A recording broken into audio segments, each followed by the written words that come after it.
ನಮನಗಳು ಹಾಗೂ ಕರ್ನಾಟಕ ರಾಜ್ಯ ಪೊಲೀಸ್ ವತಿಯಿಂದ ಆಯೋಜಿಸಿರುವ ಹೊಸ ಪಿಕ್ಯಾಪ್ ಉದ್ಘಾಟನೆ ಹೊಸ ಪುಟಗಳಲ್ಲಿ ವಜ್ರಾಕ್ಷರಗಳಿಂದ ಬರೆದಿರುವ ಹೊಳೆವ ದಿನವೇ ಆಗಿದೆ. ನೇಪಥ್ಯಕ್ಕೆ ಸರಿದು ಹೊಸ ದಿಗಂತ ಮುಟ್ಟುವ ತರುಣದಲ್ಲಿ ಕಡು ನೀಲಿ ಬಣ್ಣದ ಪಿಕ್ಯಾಪ್ಗಳು ತಮ್ಮೆಲ್ಲರ ಮೊಬೈಲ್ ಅನ್ನು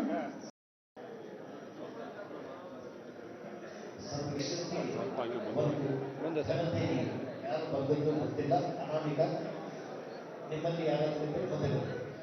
ನಾನು ನಿನಗೆ ಮುಕ್ತಿ ಹೇಗೆ ಕೊಡಲಿ, ನಾನು ನಿನಗೆ ಇನ್ನು ನೀ ಇರುವ ಧೈರ್ಯ ಬಾ ಗೆಳೆಯ, ಜಗದ ನಿಯಮವಿದು, ಒಬ್ಬರ ಜಾಗಕ್ಕೆ ಬಂದು ಹರಿದಾಡ್ತಾ ಇದೆ. ಅದೇ ರೀತಿ ಆತ್ಮೀಯ ಬಂಧುವೊಬ್ಬರು ಮನಸ್ಸಿನಲ್ಲಿ ಮರೆಯದ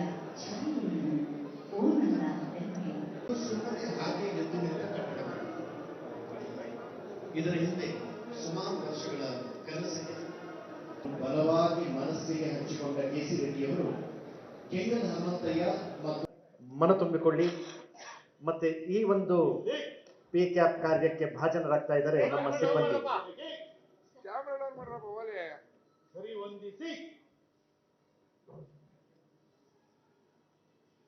ವಂದನೆ ಕೆಳಗೆ ಪೊಲೀಸ್ ಸಿಬ್ಬಂದಿಗಳೇ, ಹಿಂದಕ್ಕೆ ತಿರುಗಿ. ಒಂದ್ ನಿಮಿಷ ಸರ್ ಹೇಳಿ. ನಾಗರಾಜ್ ಕಮಾಂಡ್ ಕೊಡಿ. ನೀವು ಹೇಳಿ. ಪೊಲೀಸ್ ಸಿಬ್ಬಂದಿಗಳೇ,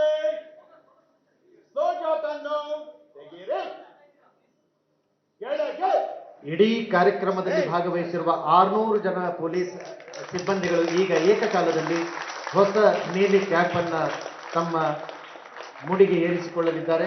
ಕಿರೀಟ ರೂಪದಲ್ಲಿ ಭೂಷಣಪ್ರಾಯವಾಗಲಿದ್ದಾರೆ. ಸಿಬ್ಬಂದಿಗಳೇ, ಪಿಕ್ಯಾಪ್ ಅನ್ನು ಧರಿಸಿ. ಇಲಾಖೆಯ ಮೂಲ ಸ್ತಂಭಗಳಾದ ಕಾನ್ಸ್ಟೇಬಲ್ ಹಾಗೂ ಏಕಾಂಗಿ ಧರಿಸುತ್ತಿದ್ದ ಸ್ಲೋ ಚಾಪ್. ಮಾಧ್ಯಮ ಮಿತ್ರರಲ್ಲಿ ವಿನಂತಿ, ನೀವು ನಿಮ್ಮ ಹಿಂದೆ ಇರತಕ್ಕಂಥ ಸಿಬ್ಬಂದಿಗಳ ಫೋಟೋವನ್ನು ಸಹಿತ ತೆಗೊಳ್ಬೇಕು. ಬಾಗಿದ ಹುಬ್ಬುಗಳಿಗೆ ವೃತ್ತಾಕಾರದ ವಿಶಾಲ ಹಂಚಿನಲ್ಲಿ ಎಡಕ್ಕೆ ತಿರುಗಿ, ಮುಂದಿನಿಂದ ಶೀಘ್ರ ನಡೆ. ನೇಪಥ್ಯಕ್ಕೆ ಸೇರಿದ ಸ್ಲೋ ಚಾಪ್ ಹೊಸದಾಗಿ ಬಂದ ಹೊಸ ಪ್ರೇರಣೆ, ಹೊಸ ಮನ್ನಣೆಯೊಂದಿಗೆ ನವಚೇತನಯುಕ್ತ ಪಿಕ್ಯಾಪ್ ಅನಾವರಣಗೊಂಡಿದೆ. ವೇದಿಕೆಯಲ್ಲಿನ ಗಣ್ಯರಿಂದ ಬಂಧುಗಳೇ, ದಯಮಾಡಿ ಕುಳಿತುಕೊಳ್ಳಿ. ಸನ್ಮಾನ್ಯರೇ, ಇಂದಿನ ಅಭೂತಪೂರ್ವ ಐತಿಹಾಸಿಕ ಕಾರ್ಯಕ್ರಮವನ್ನು ಉದ್ದೇಶಿಸಿ ಕರ್ನಾಟಕ ರಾಜ್ಯ ಪೊಲೀಸ್ನ ಈ ಒಂದು ವಿನೂತನ ಕಾರ್ಯಕ್ರಮದಲ್ಲಿ ಉಪಸ್ಥಿತರಿರುವ ಸನ್ಮಾನ್ಯ ಡಾಕ್ಟರ್ ಜಿ ಪರಮೇಶ್ವರ, ಸನ್ಮಾನ್ಯ ಗೃಹ ಸಚಿವರು ಈಗ ನಮ್ಮೆಲ್ಲರನ್ನ ಉದ್ದೇಶಿಸಿ ಮಾತನಾಡಬೇಕು ಅಂತ ಕೇಳ್ಕೊಳ್ತೀವಿ. ಡಾಕ್ಟರ್ ಜಿ ಪರಮೇಶ್ವರ, ಮಾನ್ಯ ಗೃಹ ಸಚಿವರು, ಕರ್ನಾಟಕ ಸರ್ಕಾರ.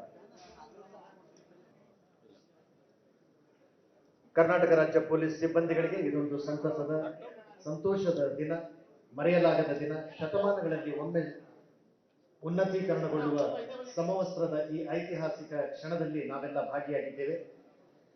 ಸನ್ಮಾನ್ಯ ಡಾಕ್ಟರ್ ಜಿ ಪರಮೇಶ್ವರ, ಮಾನ್ಯ ಗೃಹ ಸಚಿವರು ಇದೀಗ ನಮ್ಮೆಲ್ಲರನ್ನ ಉದ್ದೇಶಿಸಿ ಮಾತನಾಡಿದ್ದಾರೆ.